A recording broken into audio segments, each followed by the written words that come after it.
Hi folks, today I'm going to be looking at the top 5 leagues and who I think are going to win the top 5 leagues. I'm going to start off with the Premier League. I think that Manchester City are the strongest team by far in the Premier League. I don't think that there's any team that's even remotely close to them. I think Man City are going to comfortably win the league this year, maybe with contention from Chelsea, Liverpool or even Arsenal. But it looks like it's going to be another walkover. They're too good offensively and their defence is subliminal. As well as a strong one in the Champions League, I also see that potentially Man City could maybe pick up the League Cup or the FA Cup. I do see a domestic trophy along with the league coming home and potentially a good run in the Champions League. Next, I'm going to move on to Germany. Bayern Munich have won the Bundesliga for the last 6 seasons in a row, and this season I think the Borussia Dortmund have got it.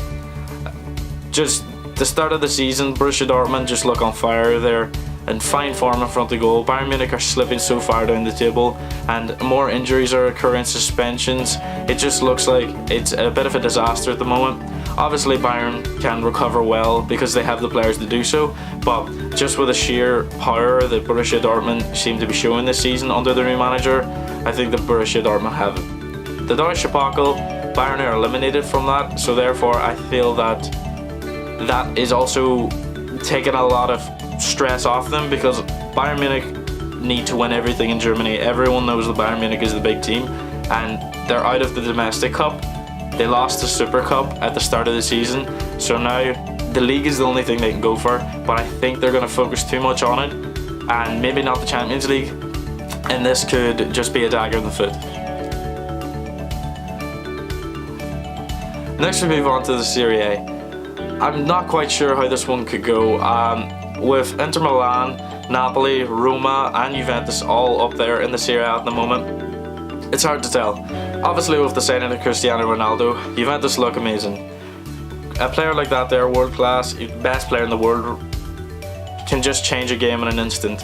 But Napoli have been knocking on the back door of Juventus for the last couple of seasons, and potentially this season it could be their season. All they have to do is keep their players fit and continue to win games by large goals. It's really going to come down to the big games. It's going to be, the Inter Milan Juventus, it's going to be the Juventus Napoli, it's going to be the big games that are going to decide the league this year, because the smaller teams just don't seem to do it in the Serie A. But I'm going to nail this one down to Juventus, and I'm going to say that Napoli are going to focus on the Champions League, as they look very strong at the Champions League at the moment and they could progress to the knockout stages for the first time. Next I'm going to move on to La Liga. I think in La Liga this season, Barcelona are just going to run away with it.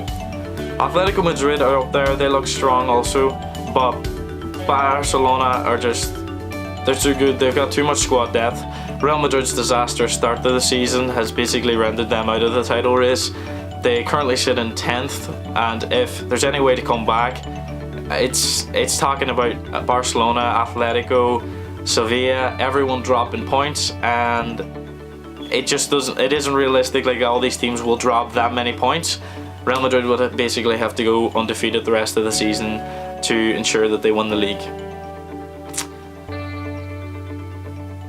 Next I'm going to move on to Ligue 1. Ligue 1 this season is another shocking one, to say the least. Paris Saint-Germain are in full control, yes, but Lyon's team has been building for the last 2 to 3 seasons, and this season they look like serious title contenders. With Monaco have crumbled under their feet. They've now appointed a new manager, Thierry Henry. It just looks like there's really 2 teams, potentially 3 with Marseille, that are going to be battling it out for the Ligue 1. Montpellier are also up there, but Paris Saint-Germain are 10 points clear at the second, and it just looks like they're going to carry it away again. This is just sheer down to money. Paris Saint-Germain's team is worth well over half a billion more than anyone else in Ligue 1, and with superstars like Neymar and Mbappe and Thiago Silva, Kimpembe, they're just too good for the league.